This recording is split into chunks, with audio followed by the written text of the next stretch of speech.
അന്നു പെയ്ത മഴയിൽ ഭാഗം 3. കഥയിലേക്ക് പോകുന്നതിന് മുൻപ് നിങ്ങൾ ആദ്യമായാണ് ഈ ചാനൽ കാണുന്നതെങ്കിൽ ചാനൽ സബ്സ്ക്രൈബ് ചെയ്ത് ബെല്ലൈക്കൺ ക്ലിക്ക് ചെയ്ത് നോട്ടിഫിക്കേഷൻസ് എല്ലാം ഇനേബിൾ ചെയ്യാൻ മറക്കരുത്. കൂടാതെ കഥ ഇഷ്ടമായാൽ നിങ്ങളുടെ ഒരു ലൈക്കും കമൻറ്റും പ്രതീക്ഷിക്കുന്നു. ഇനി നമുക്ക് കഥയിലേക്ക് പോകാം. പിറ്റേന്ന് വർഷ വെളുപ്പിനെ എഴുന്നേറ്റ് കുളിയും ജപവും കഴിഞ്ഞ് അടുക്കളയിൽ കയറി കാപ്പി ഉണ്ടാക്കി. സതിയെ വിളിച്ചുണർത്തി കാപ്പി കൊടുത്ത് അവളും കാപ്പി കുടിച്ചു. ആദ്യത്തിനുള്ള കാപ്പിക്ക് പുറമേ അവൾ ഒരു കപ്പിൽ കൂടി കാപ്പി എടുത്തു വെച്ചിരുന്നു.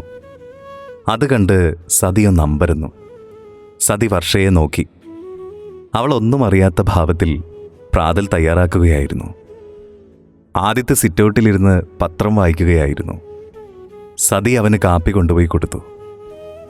എന്നിട്ട് വർഷ ചുട്ടുവെച്ചിരുന്ന ദോശയിൽ നിന്നും 2 എണ്ണം എടുത്ത് ഒരു പാത്രത്തിലാക്കി കറിയും ഒഴിച്ച് കാപ്പിയുമായി സ്റ്റെയർകേസ് കയറി. വർഷ അവർ പോകുന്നത് നോക്കി നിന്നു. വർഷ പ്രാതൽ തയ്യാറാക്കി ഉച്ചയ്ക്ക് ഊണിനുള്ള കറിക്കരിയാൻ തുടങ്ങിയപ്പോഴാണ് ആദ്യത്തെ അവൻ കുടിച്ച കാപ്പിക്കപ്പുമായി അടുക്കളയിലേക്ക് വന്നത്. ഷോർട്ട്സും ടീഷർട്ടുമായിരുന്നു അവൻ്റെ വേഷം. അവൻ വന്നതറിഞ്ഞിട്ടും വർഷ അവനെ ശ്രദ്ധിക്കാതെ ജോലി തുടർന്നു. പുകഴ്ത്തുവാണെന്ന് വിചാരിക്കരുത്. കാപ്പി 4 കാശിന് കൊള്ളില്ലായിരുന്നു. കപ്പ് പാതകത്തിൽ വെച്ചിട്ട് ആദ്യത്തെ വർഷയെ നോക്കി പറഞ്ഞു. വർഷ കപ്പെടുത്ത് നോക്കി. 4 കാശിന് കൊള്ളില്ലെന്ന് പറഞ്ഞിട്ട് ഇതിനകത്തൊരു തുള്ളി പോലും ബാക്കിയില്ലല്ലോ. വർഷ ആ കപ്പെടുത്ത് കമഴ്ത്തി പിടിച്ചു. അത് കാലിയായിരിക്കുന്നു. എന്നിട്ട് അവനെ നോക്കി കളിയാക്കി ചിരിച്ചു. അതുപോലെ ഇന്നലെ പറയുന്നത് കേട്ടല്ലോ, കറി കൊള്ളില്ലായിരുന്നെന്ന്. സംഗതി ശരിയായിരിക്കുമെന്ന് വെച്ച് പാത്രം നോക്കിയപ്പോൾ അതാരോ നക്കി വടിച്ചു വെച്ചിരിക്കുന്നു. വെള്ളമൊഴിച്ച് കഴുകേണ്ടി വന്നില്ല. അത്ര ക്ലീനായിരുന്നു. വർഷ കുസൃതിയോടെ ആദിത്യനെ നോക്കി ചിരിച്ചു. ദേഷ്യം കൊണ്ട് ആദിത്യൻ്റെ മുഖം ചുവന്നു. അവൻ അവളുടെ അടുത്തേക്ക് വന്നു. ഓവർ സ്മാർട്ടാവരുത് കേട്ടോ. അവളുടെ മുഖത്തേക്ക് മുഖം അടുപ്പിച്ചു വെച്ച് അവൻ പറഞ്ഞു. നിങ്ങൾ പറഞ്ഞതിന് ബാക്കി പറഞ്ഞതാണ് സാർ. അതെങ്ങനെ ഓവർ സ്മാർട്ടാവും? ഉത്തരം മുട്ടുമ്പോൾ കൊഞ്ഞനം കുത്തി കാണിക്കരുത് കേട്ടോ. വർഷ ഒട്ടും കൂസാതെ അവനെ നോക്കി പറഞ്ഞു. അപ്പോഴേക്കും സതി തിരിച്ചെത്തി. അവരുടെ കണ്ണുകൾ നിറഞ്ഞിരുന്നു. ആദ്യത്തൊന്നും മിണ്ടാതെ വർഷയെ നോക്കി വെളിയിലേക്ക് പോയി. ആരും പറയാതെ തന്നെ വർഷ താൻ ഇതുവരെ കാണാത്ത ആ 4ാമതൊരാൾക്ക് വേണ്ടി കൂടി ഭക്ഷണം തയ്യാറാക്കി. സതിയാണ് പാത്രവുമായി മുകളിലേക്ക് പോയിക്കൊണ്ടിരുന്നത്. സതി എപ്പോഴൊക്കെ മുകൾ നിലയിലുള്ള അടച്ചിട്ട മുറിയിൽ പോയി തിരിച്ചു വന്നാലും അപ്പോഴൊക്കെ അവരുടെ മുഖം കരഞ്ഞു വീർത്തിരിക്കും.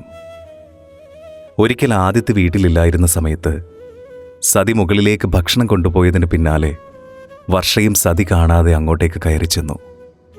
സതി മുറിയിൽ കയറി വാതിലടച്ചു. വർഷ മുറിയുടെ വെളിയിൽ കുറച്ചു നേരം നിന്നു. സതി തിരിച്ചിറങ്ങിയതും വെളിയിൽ നിൽക്കുന്ന വർഷയെ കണ്ട് അമ്പരന്നു. അമ്മ, ഞാനൊന്ന് കയറി കണ്ടോട്ടെ? വർഷ അവരോട് ചോദിച്ചു. അകത്ത് ആരാന്ന് വെച്ചിട്ടാ കുട്ടി ചോദിക്കുന്നേ? സതി കണ്ണുകൾ തുടച്ചുകൊണ്ട് ചോദിച്ചു. ഇവിടെ നിന്ന് ഒരു സ്ത്രീയുടെ അലർച്ച ഞാൻ കേട്ടിരുന്നു. ആദിത്യ സാറിൻ്റെ അമ്മ മരിച്ചുപോയെന്ന് സതിയമ്മ എന്നോട് പറഞ്ഞിരുന്നല്ലോ. അപ്പോൾ അമ്മയല്ല, സാറ് കല്യാണം കഴിച്ചിട്ടുമില്ല. അപ്പോൾ പിന്നെ ഭാര്യയാകാനും വഴിയില്ല. പിന്നെ ഉള്ളത് സാറിൻ്റെ ഒരേ ഒരു പെങ്ങളാണ്, പ്രിയ. അവരല്ലേ അകത്ത്? വർഷ സതിയുടെ കണ്ണുകളിലേക്ക് നോക്കി ചോദിച്ചു. സതി ഒന്നും മിണ്ടാതെ എന്ത് പറയണമെന്നറിയാതെ നിന്നു. മോന് പെങ്ങളുണ്ടെന്ന് വർഷയ്ക്ക് എങ്ങനെ അറിയാം? സതി സംശയത്തോടെ വർഷയെ നോക്കി. അടിച്ചു വരാൻ വേണ്ടി സാറിൻ്റെ മുറിയിൽ കയറിയപ്പോൾ ഒരു ഫോട്ടോ കണ്ടിരുന്നു. വെറുതെ ഒരു സംശയത്തിന് ചോദിച്ചതാ. അപ്പം സത്യമാണല്ലേ? അകത്ത് പ്രിയേച്ചിയാണല്ലേ? വർഷ ആവേശത്തോടെ ചോദിച്ചു. കുട്ടി, ഇതൊന്നും മോൻ കേൾക്കെ പറയരുത്. ഞാൻ പറഞ്ഞതാണെന്ന് വിചാരിക്കും. സതി അപേക്ഷ പോലെ പറഞ്ഞു. ഇനി അമ്മ പോകുമ്പോൾ ഞാനും കൂടി വന്നോട്ടെ? വർഷ വീണ്ടും ചോദിച്ചു. ഞാനല്ലാതെ വേറെ ആരും ഈ മുറിയിൽ കയറില്ല മോളെ. മറ്റാരെ കണ്ടാലും വയലൻ്റ് ആവും, ചിലപ്പോൾ ഉപദ്രവിക്കും. സതി വിഷമത്തോടെ പറഞ്ഞു.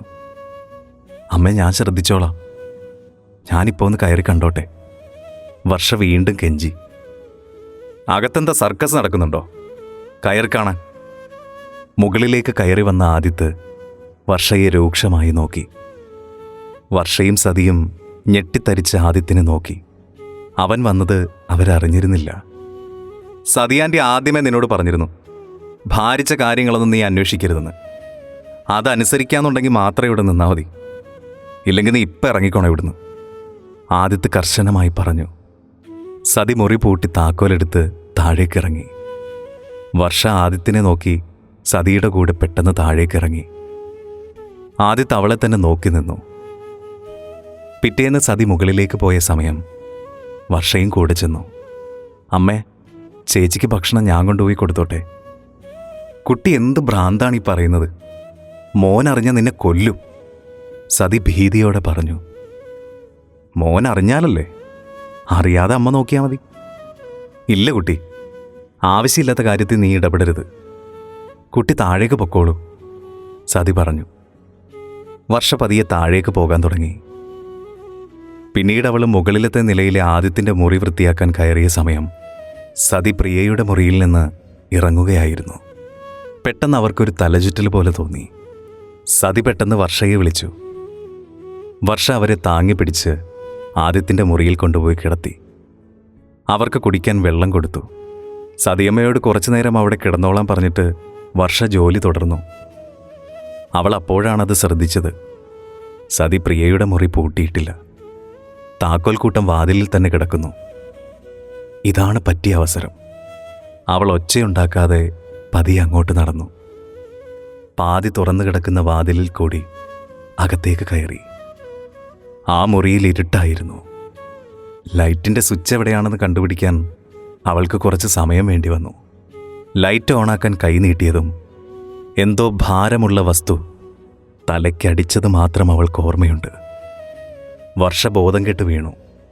ഉണർന്നെഴുന്നേൽക്കുമ്പോൾ അവൾ ആദിത്യൻ്റെ മുറിയിൽ കട്ടിലിൽ കിടക്കുകയാണ്. കട്ടിലിൽ അവളുടെ അടുത്ത് സതിയിരിക്കുന്നു. അവളെ നോക്കി ആദിത്യം തൊട്ടടുത്ത് തന്നെ നിൽപ്പുണ്ട്. അവനെ കണ്ടതും വർഷ പെട്ടെന്ന് കട്ടിലിൽ നിന്ന് എഴുന്നേറ്റു. പക്ഷെ തലയ്ക്ക് നല്ല ഭാരം. അവൾ തല പൊത്തിപ്പിടിച്ച് വീണ്ടും കിടന്നു.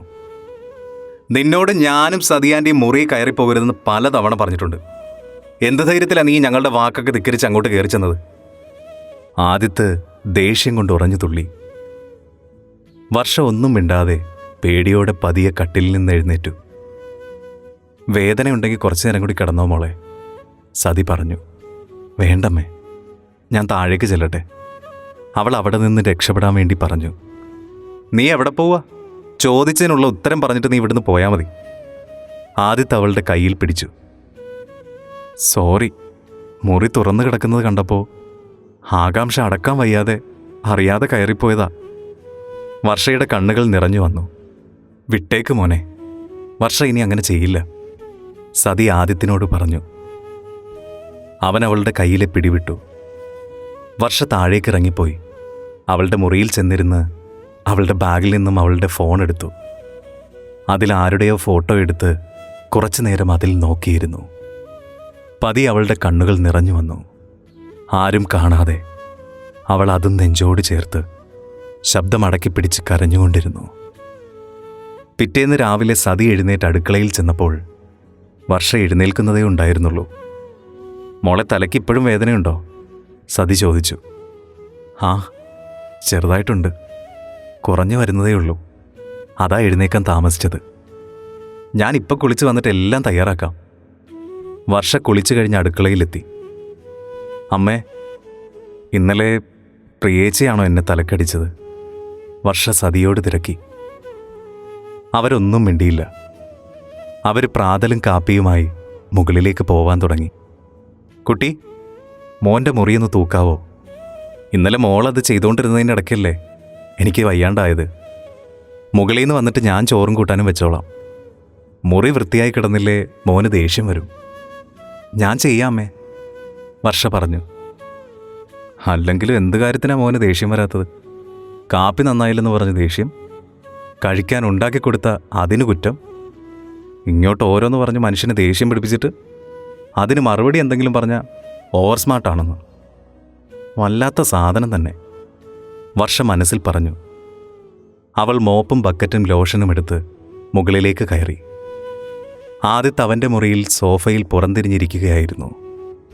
ലാപ്ടോപ്പ് എടുത്ത് മടിയിൽ വെച്ചിരിക്കുന്നു. ചെവിയിലൊരു ഹെഡ്ഫോണും ഉണ്ട്. വർഷ വന്നത് അവൻ അറിഞ്ഞതേയില്ല. സാർ, വർഷ പതിയെ വിളിച്ചു. ആദ്യത്തെ കേട്ടതേയില്ല. സാർ, ഞാൻ ഈ റൂമൊന്ന് വൃത്തിയാക്കിക്കോട്ടെ? വർഷ ചോദിച്ചു. ചെവിയിൽ ഹെഡ്ഫോൺ വെച്ചിരിക്കുന്നത് കൊണ്ട് ആദ്യത്തെ വർഷ പറഞ്ഞതൊന്നും കേൾക്കുന്നുണ്ടായിരുന്നില്ല.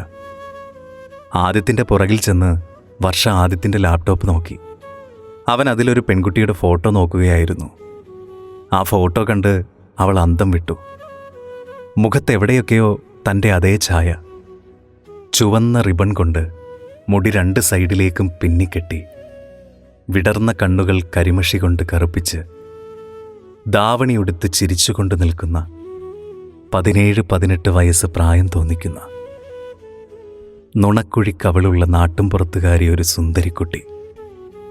വർഷയും ആ ഫോട്ടോയിലേക്ക്, ആ പെൺകുട്ടിയുടെ ഭംഗി നോക്കി കുറച്ചു നേരം അവിടെ തന്നെ നിന്നു.